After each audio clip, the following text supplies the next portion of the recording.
اسلام آباد high court میں 3 cases Pakistan Tehreek Insaf کے چیئرمین عمران خان کا ایک کیس جو ہے میں نے دائر کیا تھا.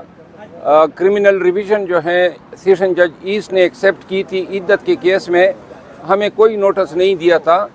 اس پہ سماعت ہوئی. پی ٹی آئی کے تمام کیسز پہ کچھ زیادہ ہی آبجیکشنز آفس لگاتا ہے اور حسب معمول اس پہ بھی آبجیکشن لگا تھا جو چیف صاحب نے اپنے پاس رکھا اور یہ آبجیکشن ریموو کیا. آج شہریار افریدی اور شاندانہ گلزار کے کیسز بھی لگے تھے جس میں آج ڈاکٹر بابر اعوان صاحب نے جو ہیں دلائل دیے کانسٹیٹیوشنلٹی پہ جو مینٹیننس آف پبلک آرڈیننس ہیں کیا یہ اسلام آباد کے ایریا پہ اپلیکیبل ہیں یا نہیں ہیں اور اس کے وائریز کیا ہیں. یہ سماعت ہونے کے بعد عدالت نے اب میرے لیے جو ہیں موقع دیا ہے بعض کا اگلی ڈیٹ پہ میں آرگومنٹس ایڈوانس کروں گا. دوسرا جو واقعہ ہوا وہ تھا کل 3-4 بجے کے لگ بھگ راولپنڈی کی پولیس جو تھی کوئی 10-12 گاڑیوں میں اس کی ویڈیو میں نے شیئر کی ہے اور آر ڈی اے کے اہلکار گئے ہیں. میرا ایک فارم ہاؤس تھا جوائنٹ فیملی پہ بنا تھا, تقریباً 100 کنال زمین ہے. وہ سال 2010-11 سے میرے اور میرے بھائی کی ملکیت ہیں. تو اس میں نے فارم ہاؤس بنایا تھا اور 4 کمرے تھے, ایک کچن تھا, ڈرائنگ روم تھا, برآمدہ تھا اور marble, tile, wood work, tube well, furniture, electronics, A C وغیرہ یہ سب لگائے تھے اور چھٹیوں میں جایا کرتے تھے بچوں کے ساتھ. گائیں بھینسیں بھی رکھی تھی. تو پتہ نہیں ان کے علم میں آیا ہوگا تو یہ گئے ہیں کرینوں سمیت, ایکسکیویٹر سمیت اور 1 گھنٹے میں یا 1 گھنٹے سے بھی تھوڑا زیادہ وقت لیا ہوگا جس میں انہوں نے پورے گھر کو ملبے کا ڈھیر بنا دیا. اور جو میری زمین میں گیٹس تھے جو میں نے سیکیورٹی کے لیے رکھے تھے وہ بھی گرا دیے. یہ نہ کوئی ہاؤسنگ اسکیم ہے نہ کوئی سوسائٹی ہے کیونکہ کوئی 1 کنال بھی ہم نے بیچا نہیں ہے اور نہ وہاں پہ کوئی پلاٹنگ ہے. کاشتکاری کرتے تھے اور یہ زمین جو ہے انہوں نے میرے ساتھ بہت سارے گھر ہیں پیچھے آگے, کسی گھر کو جو ہے انہوں نے ہاتھ نہیں لگایا. میں نے جب بعد میں خود موقع پہ گیا تو وہ جا چکے تھے اور ساتھ میں گھر کا الیکٹرانکس کا سامان, فرنیچر آر ڈی اے والے جو ہیں بقول پولیس کے ٹرکوں میں ڈال کے لے گئے. قانوناً جو ہے نہ کوئی نوٹس دیا گیا. میں خود وکیل ہوں, اگر نوٹس دیتے تو لازماً میں قانونی کارروائی کرتا, نوٹس کو چیلنج کرتا یا ان کے سامنے پیش ہوتا. تو یہ انتہائی ظلم ہیں, زیادتی ہیں اور اس کی واحد وجہ جو ہے, چونکہ میں بار بار آپ کے سامنے کہتا آیا ہوں کہ ہم بڑے ہی دھمکیوں تکالیف کا سامنا کر رہے ہیں. یک کے بعد دیگر مجھ پہ ایف آئی آر ہوئی ہے. زندگی میں کبھی ایف آئی آر نہیں ہوئی, اب خان کا ساتھ دینے پہ ایف آئی آر ہوئی ہے. اور یہ منتقم مزاجی جو ہیں یہ نون لیگ کا شیوا ہیں اور یہ ریاستی غنڈوں کے زور پہ انہوں نے میرا گھر گرایا ہے اور اس کے پیچھے مریم نواز کا ہاتھ ہے. اس گھر کے گرانے کے فعل سے آپ لوگ ان کے گناونے چہرے کا اندازہ کر لیں کہ آپ کس طرح کس کے گھر کو گرا سکتے ہیں, کتنے مشکل سے بنتا ہے اور پھر گھر سے لوگ کتنا محبت کرتے ہیں. تو بہرحال میں یہ میسج ضرور دینا چاہتا ہوں ان لوگوں کو جنہوں نے گرایا ہے, سامنے جو ہے آر ڈی اے اور پولیس کو رکھا ہے کہ آر ڈی اے کے جو چیف ہیں اور جن لوگوں نے یہ آپریشن کیا ہے میں ان کے خلاف جو ہے فوجداری کارروائی کے لیے عدالت سے رجوع کر رہا ہوں.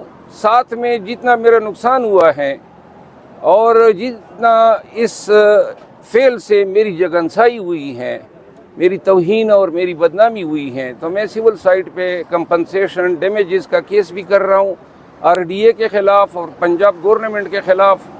وہاں انہوں نے جو وزیر اعلیٰ بٹھایا ہوا ہے اور جو آئی جی ہیں وہ ان کے اشاروں پہ ناچتے ہیں. تو انشاءاللہ یہ کیسز میں کر رہا ہوں، اور جنہوں نے یہ کام کیا ہے سرکاری افسران نے استعمال ہو کے، ان کو میں یہ بتانا چاہتا ہوں کہ آپ نے میرا گھر گرایا ہے، انشاءاللہ اس گھر کا نقصان بھی آپ سے وصول کروں گا اور جیل میں بھی ڈلواؤں گا۔ سر جب سے پی ٹی آئی کو سپورٹ کر رہے ہیں، اب تو پی ٹی آئی کے اندر سے بھی آپ کے خلاف آوازیں اٹھ رہی ہیں، اطلاعات آ رہی ہیں، آپ کو سائڈ لائن کیا جا رہا ہے، دوسری جانب آپ نے جو مخالفین ہیں وہ بھی آپ کے خلاف کارروائیاں کر رہے ہیں، کیسے دیکھ رہے ہیں ان سب کو؟ دیکھیں، پی ٹی آئی خان صاحب سے کل بھی اسی پہ بات ہوئی اور انہوں نے مجھے کہا کہ پاکستان تحریک انصاف کے حوالے سے کوئی بیان آپ نے انٹر پارٹی کوئی آپ نے آواز نہیں اٹھانی ہے۔ خان صاحب جو ہیں ان کے یہ الفاظ تھے کہ اگر میں اندر ہوں لیکن آپ باہر ہیں اور مجھے اطمینان ہے کہ آپ اپنے فرائض بڑے ہی خوش اسلوبی سے سر انجام دے رہے ہیں۔ خان کی یہ بات میرے لیے پی ٹی آئی کے ان تمام مخالفین کے آوازوں کے مقابلے میں کوئی ان کی آواز حیثیت ہی نہیں رکھتی ہے۔ میں اگر کوئی مخالفت کر رہے ہیں تو اللہ ان کی رہنمائی کریں، کیونکہ میں پاکستان تحریک انصاف کی جنگ لڑ رہا ہوں۔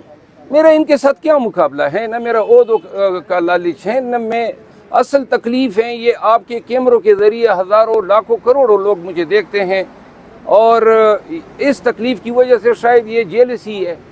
تو بہرحال اس سے زیادہ میں اس پہ کچھ نہیں کہوں۔ افسوس ہے جو آپ نے ٹویٹ کیا تھا شعیب شاہین کے خلاف، جو آپ نے کہا تھا یار یہ ابھی میں نے آپ کو کہا ہے، اب آپ پھر لڑانا چاہتے ہیں مجھے پارٹی سے، مہربانی کرو۔ سر آپ کو گھر گرایا گیا، اس کے پیچھے کوئی آپ کو ریزن سمجھ آ رہی ہے یا صداقت یا باسی یا دیگر کی طرح چاہتے ہیں کہ آپ بھی پارٹی کو چھوڑ دیں مکمل طور پر؟ دیکھیے، میرا اگر ان کو علم ہے کہ میں یہ 10 دن 20 دن 1 مہینہ 3 مہینے رکھے، مجھے جب بھی پریس کانفرنس پہ لائیں گے تو انشاءاللہ اس وقت پھر کہوں گا کہ میں خان کے ساتھ کھڑا ہوں اور خان کے کاس کو بڑھاؤں گا۔ ان کو پتہ ہے میرا، تو اسی لیے میرے ساتھ یہ کر رہے ہیں۔ کسی نے کبھی ڈائریکٹ رابطہ کیا ہے آپ سے؟ ہمیشہ جو ہیں ڈائریکٹ رابطے کیا، دھمکیوں پہ دھمکیاں ہوتی ہے، لیکن میں آپ کو کہتا آیا ہوں یہ جو خوف ہیں، دیکھیں اس گھر کے گرانے سے پاکستان تحریک انصاف کے ورکروں میں کے ذہنوں میں خوف پھیلانا تھا، تو میں ان کو کہتا ہوں قربانیاں ہیں نا، ہم سب نے مل کے دینی ہے اس کاس کے لیے، تو کیا خوف کریں، جو یہ جتنا کر سکتے ہیں کریں۔ ہم انشاءاللہ اپنے کاس کے لیے، خان کے لیے اسی ہی استقامت کے ساتھ آگے بڑھتے رہیں گے جب تک زندہ ہیں، اور یہ زبان چلتی رہے گی انشاءاللہ۔ یہ شعلے جو ہیں آگ کے شعلے نکالے گی، ایکسپوز کرے گی، عوام کو جو ہے جگائے گی، اور عوام کو یہ کہے گی کہ ہمت لیں۔ کسی نے تو ہمت پکڑنی ہے نا، یا سب ڈر جائیں، اور موقع ایسے مواقع، ایسے نازک حالات اقوام پہ آتے ہیں، ایسے تنگ حالات آتے ہیں، تو قومیں تو وہی ہوتی ہیں جو ڈیلیور کرتی ہیں، کڑی ہوتی ہیں ظلم اور جبر کے خلاف۔ ہم جناب گھر کے گرنے پہ، بچے کے اغوا پہ، بھائی کے اغوا پہ، مار پیٹ پہ، یا کسی کرپشن کے کیسز پہ بلیک میل ہو کے ہاتھ اٹھا دیں، نہیں کرتے ہیں نا، نہیں کرنا ہے ہم نے، اور یہی ہم دھڑلے سے کہتے رہیں گے۔ کن ذرائع سے آپ کو دھمکیاں دی گئی ذرا بتائیں؟ آپ میرے ساتھ 2 دن گزار لیں۔ سر آپ باہر جانا چاہ رہے تھے، اب پلان کینسل ہو گیا یا پلان ہے باہر جانے کا؟ میں باہر جانا چاہتا ہوں ابھی بھی، اور خان صاحب کی بھی خواہش ہیں، لیکن میرا خیال ہے کہ یہ ساری حرکتیں جو ہو رہی ہے وہ تسلسل ہیں، جس طرح اٹک جیل میں مجھے ملنے نہیں دیا جا رہا تھا۔ ایک چیز آپ سب کے توسط سے میں ایک خان صاحب سے جو کل بات ہوئی، 2 باتیں آپ کو بتا دوں۔ خان صاحب نے سائفر کیس میں جوڈیشل کمیشن کے لیے سپریم کورٹ سے رجوع کرنے کا کہا ہے، اور اس سلسلے میں صدر پاکستان کو ایک لیٹر بھی لکھ رہا ہوں۔ دوسری بات جو ہے، ہم انٹرنیشنل میڈیا اور پاکستان بھر کی میڈیا کو یہ اپیل کرتے ہیں کہ یہ ملک میں ہم تمام لوگ سٹیک ہولڈرز ہیں۔ اگر عدالتی نظام جو ہیں نواز شریف کو چھوڑنے کے لیے کرپل کر جاتا ہے، دے جاتا ہے، اور اس کو چھوڑا جاتا ہے، تو آپ سب لوگ اس پہ گواہ رہے ہیں کہ پھر اس روز سے اس عدالتی نظام پہ انا للہ سب پوری قوم پڑھ لے کہ آپ جس کو چھڑوانا چاہتے ہیں وہ چھوٹ جاتا ہے،